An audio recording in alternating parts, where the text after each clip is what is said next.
On Tuesday, in a shock ruling, a French appeals court cleared the way for Marine Le Pen, leader of the National Rally Party and usually described as far-right in the press, to run in the upcoming 2027 French presidential election. Unsurprisingly, this provoked a triumphant response from Le Pen, who promptly confirmed she would indeed be running and that it would now be up to the French people, rather than the courts, to decide her fate.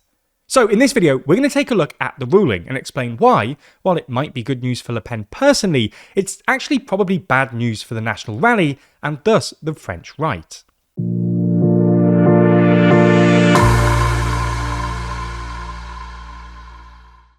Despite its sometimes overwhelming presence, there are still a handful of EU countries not using the euro. Why is this? And what's going on with the euro's missing members? That's just one of 80 pages in the magazine, because there's more in too long than you'd expect. Purchase your copy by clicking the link in the description. So let's start by explaining the ruling. In short, last year, Le Pen was found guilty for her central role for the misuse of European parliamentary funds to employ National Rally staff engaged in national political work. She was sentenced to 4 years in prison, suspended for 2 years, meaning she'd have to wear an electronic tag, and banned from holding electoral office for 5 years. She appealed the verdict, and on Tuesday, the relevant appeals court upheld the conviction for embezzlement, but reduced her sentence to 3 years, with the first 2 still suspended, and effectively removed the ban on holding electoral office. Le Pen then lodged a final appeal, which means she won't have to wear an electronic tag, something she's made clear would preclude her from running until the final verdict. At first glance, this all sounds like tremendously good news for the French right and the National Rally specifically. After all, it means that, assuming the final appeal court doesn't issue a ruling in the next 10 months, their long-time leader can now run in next year's presidential election. But dig a bit deeper and it quickly becomes clear that Le Pen's return is not unequivocally good news for the National Rally's electoral prospects. This is because Le Pen has essentially replaced Jordan Bardella as the National Rally's presidential candidate, and we see at least 3 reasons to think she will actually be a worse candidate than he would have been. First, Bardella simply polls better than Le Pen at the moment. Most polls suggest that Bardella would win something like 36% of the first round vote, while Le Pen would win something like 32%.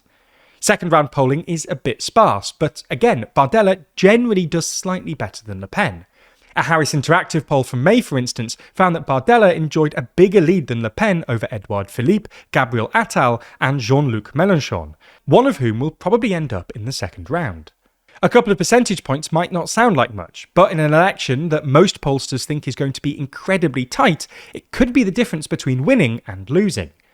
This is probably why, according to Polymarket, the odds of either Bardella or Le Pen winning the 2027 presidential election have actually gone down a bit since the ruling.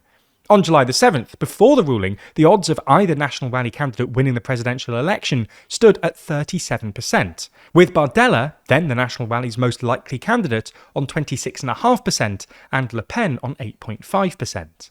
Since the ruling, however, that number has actually fallen quite significantly. At time of writing on Wednesday afternoon, their combined odds stand at 30.7%, with Le Pen on 25.4% and Bardella on 5.3%. The second reason that Le Pen might be a downgrade on Bardella is that she is more likely to galvanise the so-called cordon sanitaire, where non-far-right voters coalesce around a single candidate in order to keep the far-right out of power. In theory, the cordon sanitaire is supposed to be deployed against any National Rally candidate, but in practice the strength of the cordon sanitaire depends on the specific candidate, and there are reasons to think that it will be stronger against Le Pen than Bardella. This is both because there's an element of muscle memory here. French voters have already cornered off Le Pen twice before, in 2017 and 2022, but also because Bardella is, in certain respects, more moderate than Le Pen. Broadly speaking, Le Pen presents more as an anti-establishment populist. She likes to describe herself neither right nor left, while Bardella presents as more of a bog-standard nationalist right-winger, if on the further right end of things. This occasionally leads to policy disagreements. Bardella is generally a bit more neoliberal on economic issues, for instance, but perhaps the best way of illustrating this difference is to look at which other European leaders they each get on with. Le Pen's main ally in Europe was Viktor Orban, another bombastic populist who was hard to place on a left-right axis, while Bardella has recently expressed some admiration for more conventional right-wingers like German Chancellor Friedrich Merz and Italian Prime Minister Giorgia Meloni, suggesting he could imagine the trio working together inside the EU. Anyway, the point we're trying to make is that Le Pen could plausibly face a more formidable cordon sanitaire than Bardella. This might explain why, as the National Rally's odds have slipped, centrist candidates, who are most likely to benefit from the cordon sanitaire, have gained. According to Polymarket, for instance, Edouard Philippe's odds of winning in 2027 have risen from 24% before the ruling to 26% at the time of writing. The third and final reason on our list is that a Le Pen campaign is going to look very different from a Bardella campaign. Le Pen's campaign will almost definitely centre around her legal woes. She will likely argue that she was the victim of lawfare and of an attack by a politicised judiciary that is fundamentally part of the quote-unquote establishment. This isn't necessarily a bad pitch, and it will play well with her base, but it will probably be less effective than Bardella's campaign would have been, which would have presumably focused more squarely on Macron's shortcomings during his 10 years in office. Moreover, it's worth stressing that Le Pen was not wholly exonerated. She's still been convicted of embezzlement, which makes centering a campaign around her trial somewhat risky, and there's still a chance that the final appeals court issues a verdict before the election, which could lead to her campaigning with an electronic tag. This is why, even if Le Pen tries to shift emphasis, the other candidates will presumably keep coming back to her legal woes, and it will be one of the main talking points in the campaign. Now, Le Pen seems aware of all this, which is presumably why she's been quick to stress that her and Bardella come as a package, and that she would appoint him as her prime minister. But, well, that's just not really how French presidential elections work. You don't run as a ticket, and only her name will be on the ballot, which will make it difficult for her to capitalise on Bardella's appeal.